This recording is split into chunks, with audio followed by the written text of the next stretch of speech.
Thank you all for coming today. I'm Bryan Clark from the Center for Strategic and Budgetary Assessments. I'm a senior fellow here, and I've been here for about a year, and I've focused mostly on Navy stuff and then do some other work with regard to wargaming. I'm a retired submariner, and I retired about 5 or 6 years ago, and I've been working in the OPNAV staff and then most recently here at the CSBA. My study that we released today is on the emerging area of era and undersea warfare, and the focus of this study and then a year-long assessment that we're going to begin here at CSBA is going to be on the future of undersea warfare. In large part, this study was driven by some of the changes that are occurring out in the scientific and commercial worlds, where interest in the undersea has grown dramatically over the last decade. New capabilities are being developed outside the military in some cases that might afford either our adversaries or ourselves new capabilities to use the undersea or to potentially deny it to others. So that growing interest in the undersea and our dependence on it from a strategy perspective, led us to start taking a look at this. So this is the first report, and it kind of lays out some of the opening arguments and sort of creates a framework that we can use to assess where undersea warfare is going to be going in the future. The first thing I want to bring up is why is undersea warfare so important? This is a picture of China and then China's anti-access area denial complex, which a lot of us are familiar with. So China is developing a series of systems that they would characterize as defensive, that they use to prevent potentially aggressors or people trying to intervene in their near abroad from gaining access above the water or on the surface of the water using a combination of cruise and ballistic missiles and a large space and ground-based ISR infrastructure, surveillance infrastructure. U.S. forces rely on undersea warfare to a large extent to be able to gain access to areas that would be otherwise denied them because of these kinds of systems that operate above and on the surface of the water. Our strategies depend in large part on our ability to leverage the undersea to do operations like intelligence gathering or soft insertion or strike. And then also we depend on it to be able to be our eyes and ears day to day in peacetime in places that we don't want others to see us there. So undersea warfare is kind of a linchpin of a lot of U.S. operational plans and strategies. In the future, we're going to rely on it more as these anti-access area denial systems expand and proliferate to new regions and become more capable. Yeah, and you'll see this in places like the Middle East, for example, or perhaps in Europe, in Eastern Europe, where Russia might be expanding the use of these systems. The two things I want to bring up with regard to this are how do you use or what is our concern with regard to undersea warfare when it comes to future operations? And an example like this, one thing we use undersea warfare for is to be able to gain access to these areas that are denied and do a power projection operation, so things like strikes with Tomahawk missiles or attacks on shipping. The other thing we need to worry about with regard to the undersea is the potential adversaries' use of the undersea against our forces. So Chinese submarines, Russian submarines, third-party submarines coming out and attacking U.S. forces. So there's an offensive aspect of undersea warfare and then a defensive aspect of undersea warfare. And I'll talk a little bit about where do we see the technology trends driving us in both cases. But it's important to draw that distinction because then that'll guide the kinds of approaches we want to take in the future and where we need to go with regard to technology development, with regard to offensive and defensive use of the undersea.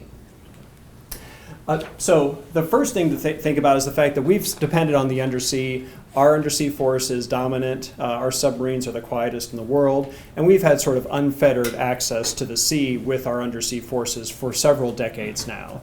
And this has been why we rely on it to such a great degree. But other countries are starting to develop capabilities that would enable them to find and potentially attack our submarines if they're deployed overseas. So this is one example. China is developing a series of undersea ocean observatories that use seafloor mounted sensors, which are not dissimilar from our own SOSUS network that the US developed during the Cold War, which we'll talk about a little bit in a minute. China is developing these systems notionally for the purpose of scientific research, but in their open source publications, they do talk about the fact that these systems could also be used to find submarines as a way of protecting China from incursions by US forces. So this kind of development is going to increase in the future. more countries will begin pursuing ASW-type capabilities. So we have to think about how do we maintain our undersea advantage in an environment where the technology development is giving the potential adversaries or our competitors the ability to hold that advantage at risk. So kind of going back to, well, what are some of the fundamentals of undersea competition? And we'll talk a little bit about where we are today in the long-term competition in undersea warfare. So undersea warfare started about 100 years ago when submarines really were used to a large extent in World War I to attack shipping and occasionally enemy warships. That was really the start of a big ASW and undersea warfare competition between submarines and ASW forces. But some fundamental characteristics of submarines that drive that competition are submarines and then the ships that they try to chase down if they're going in a counter shipping campaign are both relatively slow. So it's a slow moving operation. Also, submarines don't have the ability to rapidly evade an incoming attack. Submarines have limited situational awareness. They don't have very long sensor ranges. We talk about submarines being useful to see things underwater or hear them at long ranges. But in fact, on the big scheme of things, sonar doesn't give you anywhere near the ranges that an electromagnetic system like radar might give you. So they have relatively low situational awareness. And they don't have a lot of self-defense systems. So unlike an Aegis destroyer, which can shoot incoming weapons and defend itself, a submarine doesn't have that same capability necessarily. So all three of these things drive submarines to rely on stealth as their primary advantage, so they don't get found, they can go and operate with impunity. But when they are found and attacked, they often have to immediately evade because they lack the speed to be able to get away if they wait too long to do so, and they lack the ability generally to shoot down the incoming weapon, the torpedo that's coming at them. So this is something that an ASW force can take advantage of. And in fact, previous examples of the undersea competition, we did take advantage of it, sometimes just by backing into it over time and not realizing that was how we were doing it. So to talk about that, the biggest example of a submarine ASW competition was World War II, so the Battle of the Atlantic. Allied forces, US, British, etc. forces were trying to move convoys of material across the Atlantic to Europe to support the war effort. Germany was using submarines to counter that effort. This shows over time how the submarine patrol areas changed. That's the red, so that's where the U-boats were patrolling, which changed over the course of the war as the convoy paths moved and as more submarines became available, and they had to go after larger and larger fields of prey, if you will. So they started here, expanded out over the course of the war, and then contracted as the war began to come to a close. So during that, that's like the Battle of the Atlantic in a snapshot right there. It's kind of an eye chart, but it's intended to be that way so we can kind of study it. But the main things to take away from it are shipping losses are the blue blob there. U-boat losses per month are the green line. And then U-boat presence, or the number of U-boats at sea in the Atlantic, is the orange line. And that's over time from 1939 to 1945. What this shows is that there's not a strong correlation between shipping losses going down and submarine losses going up. You would think that the only way we get shipping losses of the Allies to go down is by killing the German submarines. Well, in fact, that's not what happened. Allied shipping losses went down when U-boat losses were very low and stayed low until 1943 when there was a bump, and then they went back to a relatively low level after that. So there's not a strong correlation between killing U-boats and keeping the shipping losses down. This is shown even more dramatically in the example of off the U.S. East Coast. So when the war started for Europe, the U.S. gave all of its anti-submarine warfare capabilities, all its escort ships and sonars and planes and all that to the British and the Allies to use for the convoy operations. There weren't very many back in the U.S. And when the United States was brought into the war at the end of 1941, they didn't really have any anti-submarine warfare capabilities left to protect U.S. convoys from German submarines. So the Germans recognized this, and as soon as the U.S. entered the war, the Germans began an aggressive counter-shipping campaign with submarines off the U.S. East Coast. And so what this shows is the blue blob is, again, total shipping losses to the Allies. The purple is the amount of those losses that were off the U.S. East Coast. And you can see that right at the beginning of 1942, January 42, the predominant component of overall shipping losses to the Allies was U.S. losses off the East Coast. And that was a huge increase because there was no anti-submarine warfare capability being used by the U.S. So the Germans had free reign over the U.S. East Coast and sank a lot of ships. The U.S. then began to put out some escorts and airplanes and try to harass submarines. They still didn't have a lot of weapons, so you don't see the U.S. deploy anti-submarine warfare weapons until late in 1942. But during that time, they were able to drop shipping losses down to almost zero off the U.S. East Coast, even though they weren't killing any German submarines. So somehow this ASW campaign of the United States was successful at rendering the submarines ineffective, but it didn't actually kill any of them. So it kind of makes you think, well, what would be causing that? And it gets back to these fundamental limitations of submarines, is that they're slow, they don't have great situational awareness, and they lack self-defense. So an escort running down a submarine or an airplane chasing it away might be enough to have it miss its opportunity to attack, and it loses its stealth, and it has to go regain that over time. Those fundamental characteristics still hold true today. Another example of how this played out was in the Bay of Biscay. The U.S., or the U.K. and then later the U.S., mounted an aggressive anti-submarine warfare campaign to attack German submarines as they left their ports in France and proceeded out to their patrol areas, or when they returned back to France. Because they figured, well, this should be easy pickings because we know the submarines are going to be here over time. We'll attack them, kill them, take them out of the fight, and over time our shipping losses will go down. And this was successful at reducing the number of submarines on patrol and slowing them down, because what it did was it forced the Germans to take progressively more and more circuitous routes to reach the open sea. This is where they started, they went to here, and then eventually to here. Late in the war, they were having to hug the coast of France and then Spain before they proceeded out to the patrol areas. So this transit started to take 3 to 4 weeks as opposed to taking 1 week, causing the number of submarines that were out here on patrol to be much lower. Now, the Allies weren't able to actually kill very many of those submarines, though. And what this shows is, over time, from 1942 to 1944, the red is the number of German submarines killed. The purple is the percentage of German submarines that were trapped in the Bay of Biscay trying to get out. And then the blue is the number of submarines on patrol in the Atlantic. And so over time, you can see the percentage of submarines that were stuck in the Bay of Biscay goes up progressively. The number of submarines killed doesn't change very dramatically over time. And then this gray bar in the back, that's the length of time it took submarines on average to transit the Bay of Biscay. You can see that goes up progressively as well. So the U.S. or the Allies were able to reduce the number of submarines that were out there on patrol, reduce the threat, reduce the shipping losses, just by harassing these submarines, even though they never actually killed very many of them. So the playing out of this competition in World War II was done via the EM spectrum, electromagnetic spectrum. So we think about sonar today being the predominant way that we detect submarines and that they use to detect other contacts. But during World War II, the electromagnetic spectrum was where this competition played out. It was radar, it was Enigma code intercepts using the Ultra that is featured in the new movie, the Imitation Game. And then you can see what happened over time was there was a move-counter-move in the EM spectrum. So the Allies introduced radar, and in response, eventually, the Germans introduced a radar warning receiver that allowed their submarines to figure out that they're actually being tracked by radar.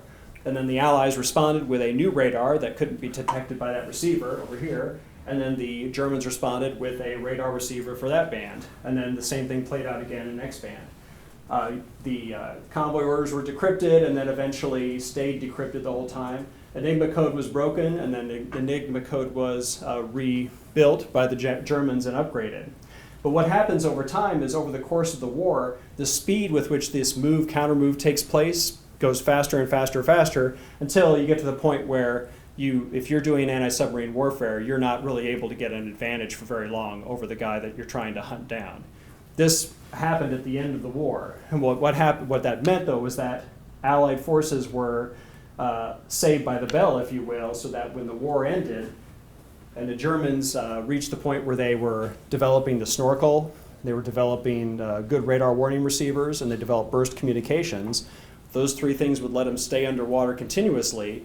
The Allies would have lost this ability to use the EM spectrum to detect submarines. and this competition was getting ready to jump to passive sonar. And the Allies were lucky in that the war ended before that competition shifted, because they weren't ready to shift to passive sonar being the way that they detected submarines.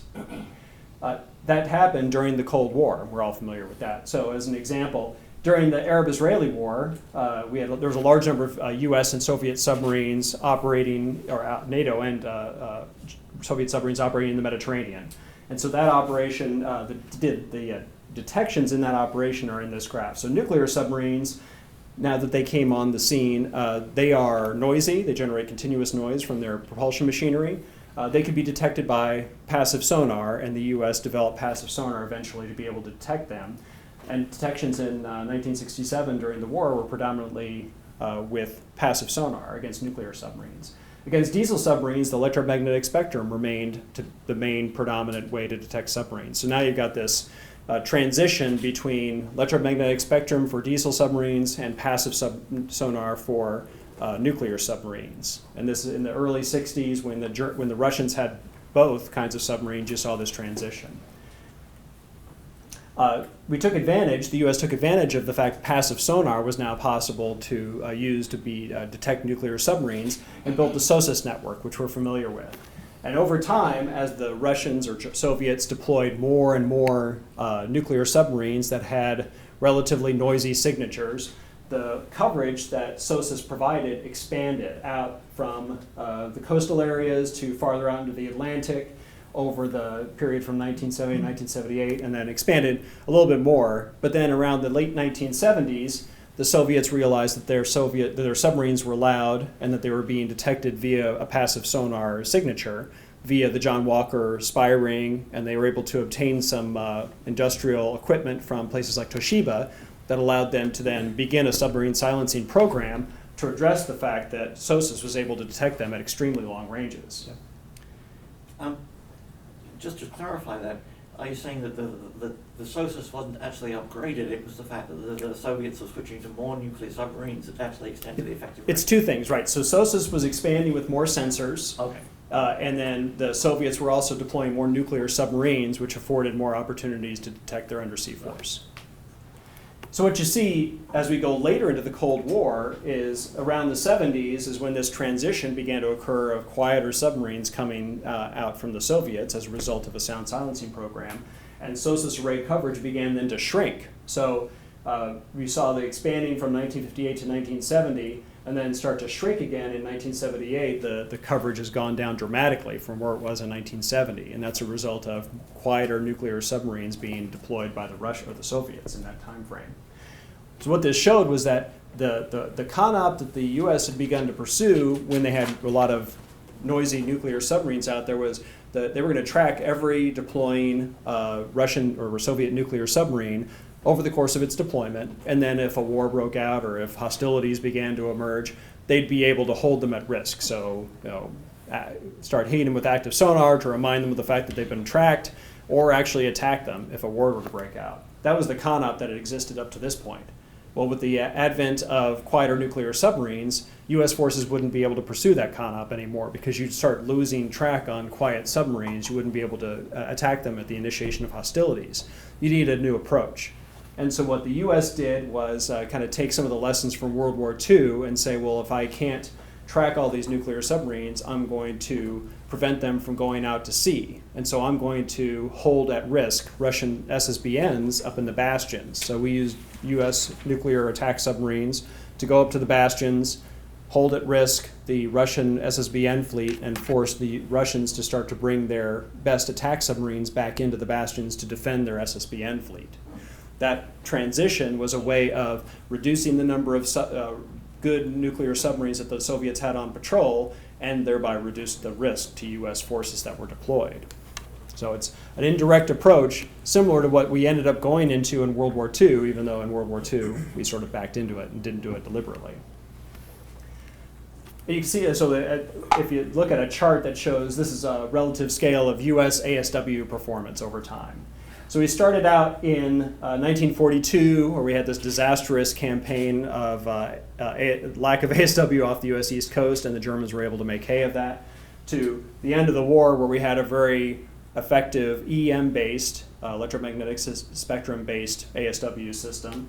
The Russians then, or the Soviets, began to deploy a lot larger number of new snorkel-equipped diesel submarines, so that those numbers began to overwhelm U.S. forces, and they couldn't use the EM spectrum anymore to defend them because they stayed underwater most of the time.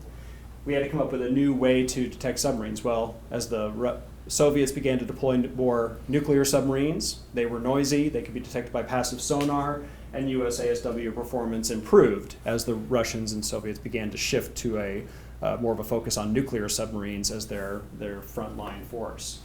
Then quieting began with the Soviet nuclear submarine force, driving down U.S. ASW performance to a point that had the Cold War continued, we would have had to come up with a new way to find submarines, just like we were going to have to do at the end of World War II. Well, the Cold War ended, luckily. We didn't have to worry about necessarily the threat of now Russian nuclear submarines because they were mostly import and rarely deployed, and they were rusting and falling apart on the pier. But that meant that, though, that the competition sort of ended there. Now it left in stasis, if you will, at the end of the Cold War. So we were getting ready to have transition to a new way of detecting submarines that didn't depend on the noise that they generated. And that's where capabilities based on active sonar had started to be developed. Things like the variable depth sonar we're familiar with today, low frequency active acoustic, and multistatic arrays and sonobuoys that use multistatic active noise to be able to detect submarines underwater. So we were largely looked like we were going to shift to an active sonar regime, if you will, for anti-submarine warfare. But it didn't happen because the Soviets imploded and they stopped deploying their submarines. But that's sort of where we left off as we look at today with a resurgent Russia, with China developing more submarines. There will come a point where we have to revisit this and say, what is the competitive regime going to be for ASW going forward? So when you think about that, where it's going next, it's likely to shift away from passive sonar, because even though there's still a large number of loud nuclear submarines out there, the number of loud nuclear submarines will go down as countries do more sound silencing, deploy more of those submarines, and those quiet submarines begun to be operated continuously in a forward deployed manner. We're going to shift probably towards either active sonar, or looking at things like ambient noise, or look at non-acoustic phenomena. So something else other than the noise a submarine generates is going to be the basis for how we detect it. This shift is going to be empowered because big data, the advent of a large-scale computer processing, the miniaturization of that processing onto a platform where it could actually be carried around by a platform that's doing anti-submarine warfare. All of those changes are going to make it easier for us to use phenomena that we would have previously said are too hard to use for anti-submarine warfare, because now we can plug a large oceanographic model into a computer that'll fit on a ship, and then we can take large amounts of data from sensors that are detecting the outside environment, compare it to that model, and use things that we would not have used before as a means of detecting the submarine's presence. And then effective competitors are going to look at ways to exploit some of the inherent limitations of submarines. So instead of backing into a strategy where we focus on rendering a submarine ineffective rather than killing it, we should be thinking deliberately about how do we do that? How do we structure an ASW approach that relies on rendering submarines ineffective rather than focusing on killing them as the metric? So currently, when you think about how do we do ASW today, it's something like this, like a layered approach. We use a layered approach generally because we're looking at trying to protect high-value assets like aircraft carriers. So you've got surface ships that are outside the aircraft carrier with their helos with dipping sonar that are using active sonar, and then you've got P-8s out there that are doing patrols with sonobuoys, and then you've got submarines out somewhere doing patrols with passive sonar. So this sort of layered approach focuses on attacking and sinking or killing submarines that would attempt to engage the aircraft carrier. So the problem with that is very labor intensive, so it requires a lot of force structure, a lot of systems, depends on passive sonar being really good, and as quiet submarines become more common, so passive sonar will have to improve dramatically to keep up the pace. And if the aircraft carriers are continuing to get pushed farther out to sea because of anti-access area denial capabilities like anti-ship ballistic missiles, then the area over which you have to search becomes larger and larger and larger because you're trying to manage these rings of approach to the carrier. So that approach might not be the best way to do anti-submarine warfare, but we're still kind of pursuing that today. It's very much a kill the submarine approach as opposed to make the submarine ineffective.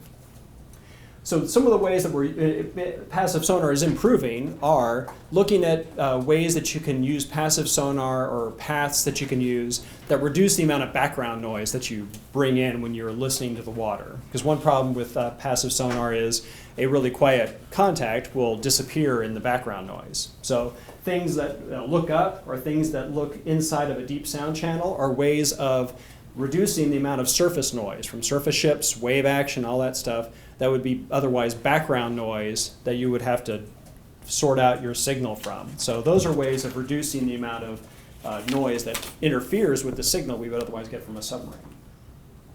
But the advancements like that are going to be fairly limited in what they can achieve because you can still make your submarine quieter to be able to reduce its ability to be detected. So the detection ranges you're going to get with those passive systems are still going to be somewhat constrained because the enemy gets a vote in how much noise he plans to put out. Another approach that we were pursuing at the end of the Cold War is low-frequency active, which is a way of using a low-frequency noise, so less than 1,000 hertz active noise, to go out and find and do echolocation against a submarine that isn't dependent upon the amount of noise the submarine itself generates. And if you look at the kinds of detection ranges you could achieve is if you can get your source levels pretty high, which would not be very difficult, you can look at detection ranges of 30 to 100 or even more nautical miles away from the low-frequency active emitter, which is substantial, obviously. And that would give you the ability to cover very large areas. It would give the ability to sort out some contacts and be able to then pursue them with maybe more dedicated ASW forces. Or you could take an approach that uses the active sonar and weapons to be able to render the submarine ineffective rather than trying to kill it. Why is that associated with variable depth? Do you need to get that transmitter down to a certain depth for that to work? So, well, it'll work. So it'll work at a variety of depths. Mm-hmm. Low frequency active is less susceptible to some of the depth effects that you see with higher frequency sonars. But you do use a kind of a variable depth transmitter when you do this. And I'll show you in a second what that actually looks like. So if you look at, this is the SURTAT ships that we have today. This is one of them. It's USNS Able.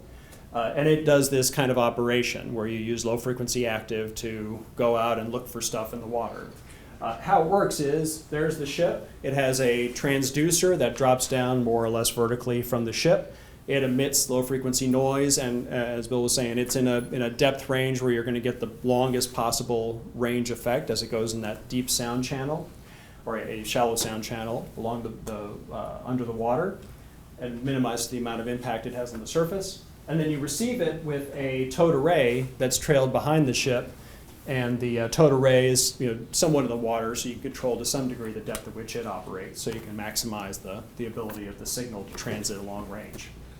There's also a portable version of this, if you will, a deployable version, which is the deep water active detection system, which is that little buoy up there in the top right-hand side. It does the same thing, except it's got the transducer and the receiver on it. The receiver just kind of streams down and the transducer's at the bottom of it. But that's a way of doing the same thing in a system that might be operated on its own. And in some of the scientific literature, they're talking about using a seawater-powered version of that they've developed that you could run continuously until the thing breaks down. So it wouldn't need to be refueled or recharged any time within a few months. So this might be a future approach that looks at where the undersea competition was going to go next at the end of the Cold War, and leverages the U.S.'s lead in this technology to be able to jump ahead and circumvent the ability of adversaries to make their submarines quieter. The other stuff that you hear talked about a lot are non-acoustic detection, and the physics behind these have been discussed for a long time. So detecting the wakes that a submarine leaves, both under the water or on top of the water, using radar, electro-optical infrared sensors to look for the scar that a submarine deep underwater might leave on the surface. But in the past, the computer modeling and the processing power has been very difficult to amass that you would need to be able to see these very small effects. But that processing power is becoming available. And for the purpose of oceanographic research, and geologic research, there are a lot of people out there doing research on how, for example, can I look at the surface of the water and see what the seismic picture is or the geologic picture on the sea floor, because of the effects of that geologic sea floor features on the surface of the water, these are very minute changes. But if you have an oceanographic model and you have data for that area that indicates what it looks like in the absence of a geologic feature, you can figure out what the geologic feature does to the ocean surface and then detect when that geologic feature might be present. So by the same token, you could look for submarines in a similar manner. You can get data and a model that shows what that part of the ocean looks like without a submarine and then with a submarine, and then use that to be able to detect submarines using non-acoustic phenomena. Magnetic anomaly detection, which we're familiar with, it's been around for a long time, detects the magnetic signature of a submarine in the water. That's improving as well, thanks to improved processing, computer modeling, more sensitive magnetic detectors. Probably still a relatively short-range technique, but overall, non-acoustic means might provide a way in the future of doing pretty effective large area search, where you can just fly around over the surface of the water and find things under the water. Now, on the submarine side, the same technology would enable submarines to get better at hiding themselves. You can look at things like the noise canceling technology that's in headphones. If you want to keep out the noise from the outside world, you can come up with a way to cancel that out by creating a destructive waveform that then makes it seem like you're not hearing anything. Well, you can do the same thing from the emission standpoint as well. If you're emitting noise, you can also send out a countervailing noise that will cancel out the noise that you're creating. The Akula 2, according to the Russians, has that technology built into it. And obviously Bose has had it around for a long time, so there's ways that could be used to hide your passive signature. You could also, against an active emitter, do things like we do in the electromagnetic spectrum. So you could do jamming, decoy, deception, same way that you would do with regard to active radar. And then those systems could be, now that unmanned underwater vehicles are improving, the power and endurance that they have, the miniaturization of the things they can carry on board is improving. You might be able to carry these decoy and deception systems on unmanned systems as well that could operate with the submarine or separate from the submarine. This might make it harder for us to find a submarine, even if we do shift to an active regime, but it's certainly going to make it very hard to find them if you focus on passive sonar. Yep. Is the ANC, the active noise cancelling, on the Akula, is that aimed at passive, or is it aimed at active? So they don't say. So they say they got noise cancellation. The implication is that it's for against passive sonar. Mm-hmm. Like a sort of active noise right. control system. Right, like the Bose headphones that cancel out the noise that you're hearing, except you do it from they put in prop planes to sort of keep the noise down inside the cabin. Right, right. So the other area where you see a lot of improvements going on is in communication. So communication technology for underwater is improving dramatically. And we're to the point now where undersea networks, where you have submarines, unmanned vehicles, infrastructure able to talk to each other, we're at the point where that's possible. And if you read the scientific literature, experiments are going on all the time that describe how these kinds of networks can be set up and are being set up now, mainly for the purpose of scientific research and industrial efforts. But how that works is there's no one be-all and end-all form of undersea communication. There's acoustics, there's laser and light, so LEDs as well fit into that category. There's radio frequency, which penetrates to a shallow depth in water. And then you got wired systems that would exist on the bottom, fiber optic infrastructure that you could put in place, which is similar to what the SOSUS system uses. The combination of those, you could create a network that relies, for example, on fiber to get information out to a certain point in the water away from shore. Then that fiber system might transmit information via low-frequency active communications, which could go over hundreds of kilometers, to a receiver, the receiver that could collect that information and then transmit it periodically to a submarine or unmanned vehicle using light or LED systems. The one thing that network has to take into account is the difference in bandwidth between those different systems. So wired systems give you very high bandwidth data rates, in the gigabit per second range.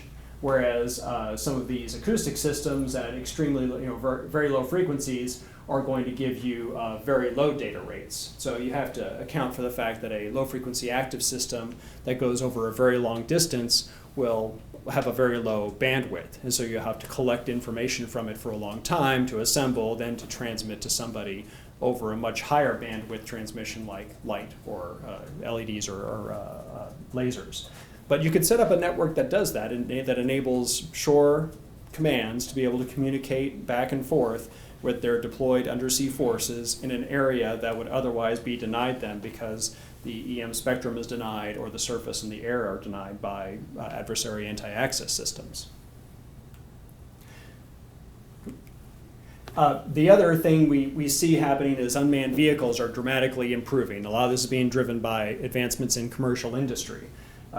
For example, fuel cell technology being developed for cars right now is transiting over right into unmanned underwater vehicle use. The Soryu submarine, the next generation of the Soryu submarine the Japanese are fielding, is going to use a lithium-ion battery instead of an AIP plant to be able to provide long-duration underwater propulsion without air.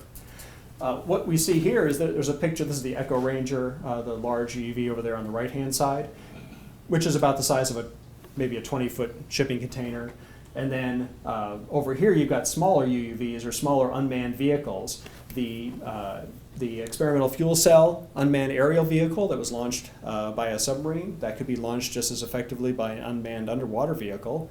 This unmanned aerial vehicle could do ISR, it could do electronic warfare, it could do attacks against radar systems, for example, using a HARM-type warhead. The compact, very lightweight torpedo that the Navy is fielding now as part of the anti-torpedo defense system. That's a small torpedo that could be carried on a large unmanned underwater vehicle, or could be carried in larger numbers by submarines.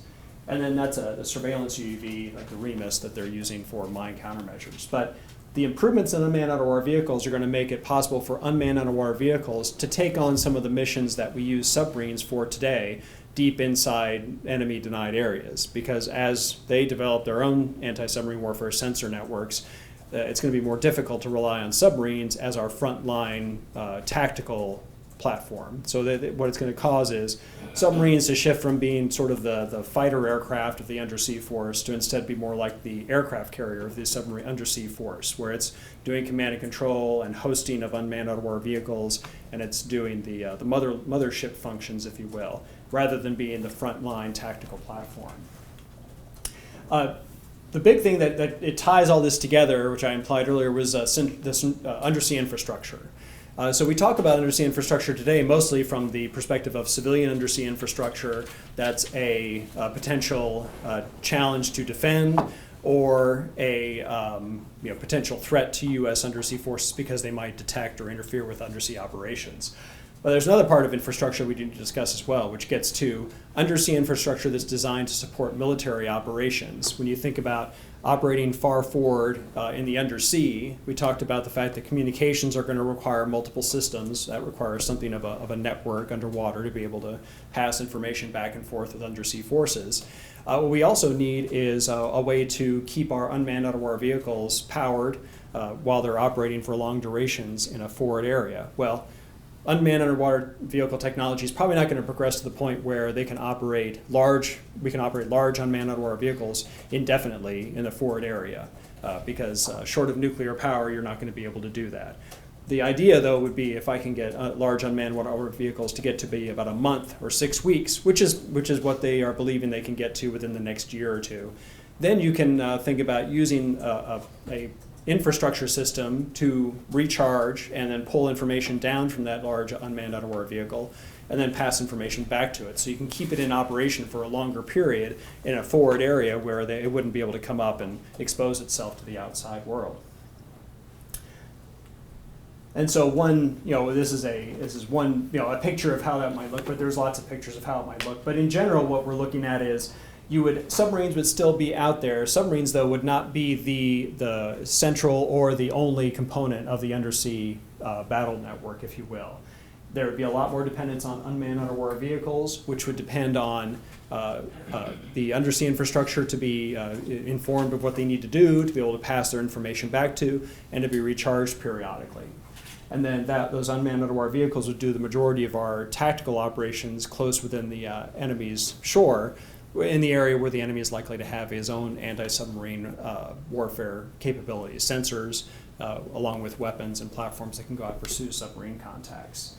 There's a couple reasons why we need to do that. Obviously the threat, but then also the fact that our undersea capacity is going to be going down. If you look at the shipbuilding plan, the Navy's going to have only 41 submarines in 2030, and that's compared to a requirement of 48 and compared to 58 today. So a dramatic reduction in the number of manned submarines. Well, that may be okay if we think about where technology is going, and that it may be natural for us to shift a lot of our operations from manned submarines to unmanned underwater vehicles and associated undersea infrastructure. Some of this infrastructure also can be portable. So when we think about how do I recharge and or give information to an unmanned underwater vehicle, I can do that with a fiber network that it goes and gets close to and communicates using LED light. Or I can do that by dropping a portable system in that goes to the bottom of the ocean, and then it gets recharged periodically by a submarine or a UUV, and then UUVs and submarines may come by that portable system and gather information themselves. So this portable fuel stop or phone booth could be dropped in the water well outside the area where our fibered systems reach, and that gives a way to extend that underwater infrastructure farther out than it would otherwise get with just the fiber systems that go back to land. That combination of things, though, gives you the ability to extend undersea warfare capabilities deep inside a denied area so you can project power. And this gets to the other part. So we talked about the two things in undersea warfare we have to worry about are anti-submarine warfare, and there's some ways we can improve our ability to do that with new sensors, particularly low-frequency active, and taking a new approach to anti-submarine warfare. And then here on the offensive side, be able to operate in this denied area using UUVs that rely on a network approach rather than doing it with just a single submarine as we would propose to do today. So one thing that this sort of undersea network might enable you to do is things like this. So this would be the ability to do something underwater similar to what the Chinese and other anti-access aerial denial networks do above water.